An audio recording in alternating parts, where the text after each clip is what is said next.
problem with weed, and if that's you, this video is probably not for you.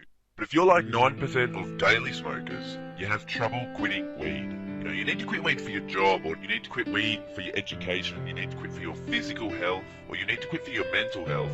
Maybe you feel like marijuana is changing your personality. Well, the most common reason is you feel like marijuana is holding you back in life. That is the most common reason people quit marijuana.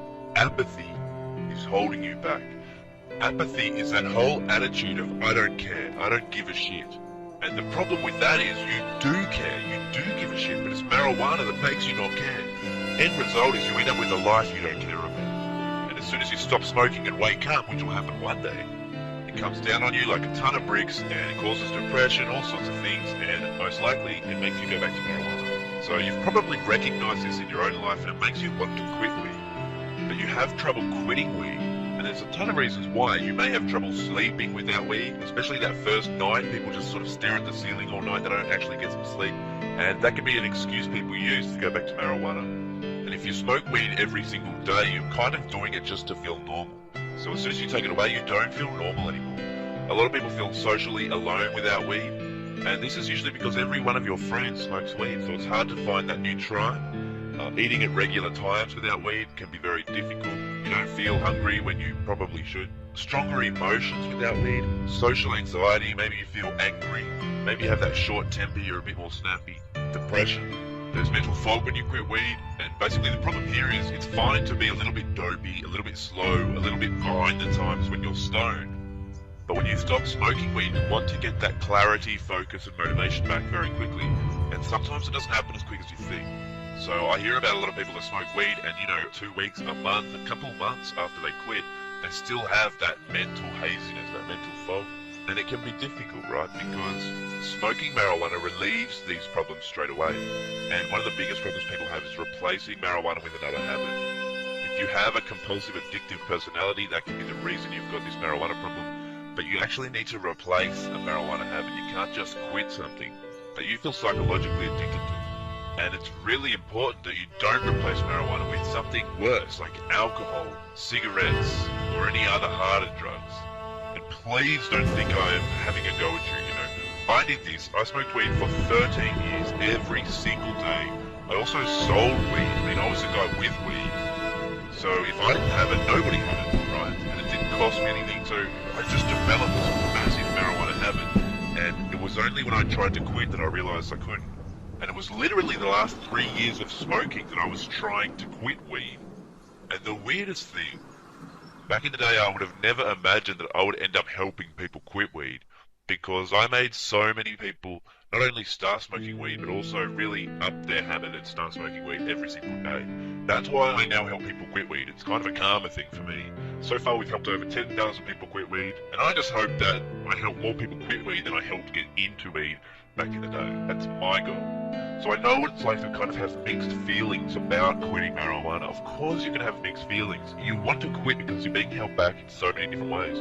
But at the same time, you are the average of the closest 5 people you hang around. Every single thing about you is defined by the closest 5 people you hang around. If you hang around 5 fat guys all day, you're going to end up fat. If you hang around 5 rich guys all day, you're going to end up rich.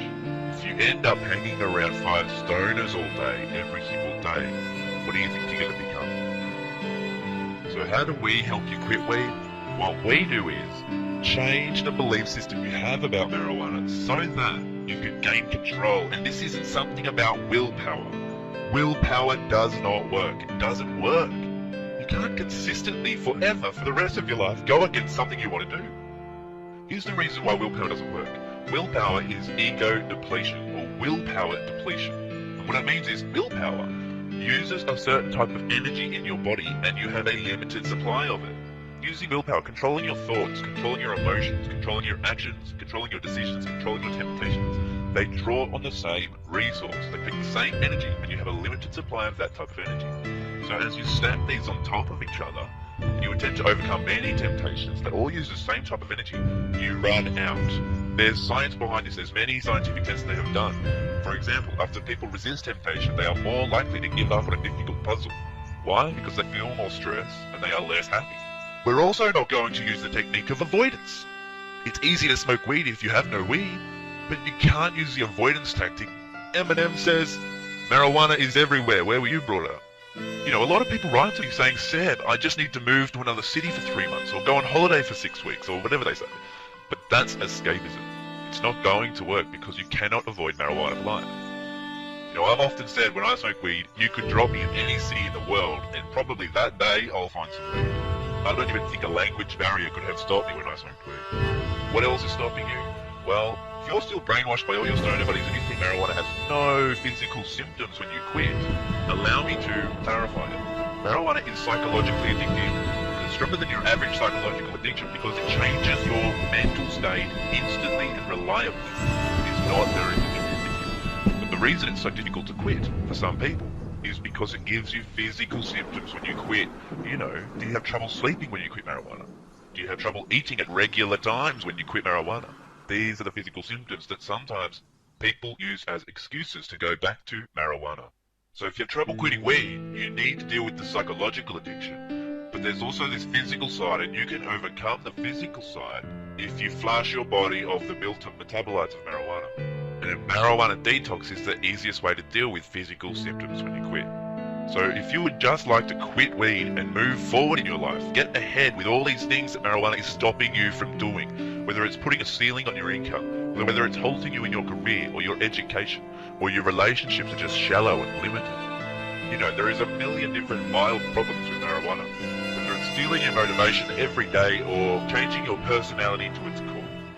If you're having trouble finding the damn keys, if you're one of these forgetful sort of people and that's your reputation and that's who you've become, I want you to not worry about it. As soon as you stop smoking marijuana and it's out of your system, your memory will bounce back to 99% of what it was before you started smoking weed. The only reason it won't be 100% is because you're older now, but we have tons of techniques to make your memory even better than it was before you started smoking weed. If you have trouble handling anger, sadness, depression, you know, you've used marijuana to handle emotions and now you get rid of it and all these things flood in. You have a very low emotional intelligence.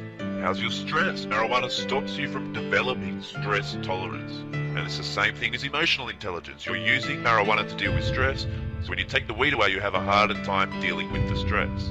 It always makes sense. Whatever marijuana gives you with one hand in the short term, it is taking away from you with the other hand in the long term. If marijuana is overtaking these important things in your life, you absolutely need to stop smoking the stuff.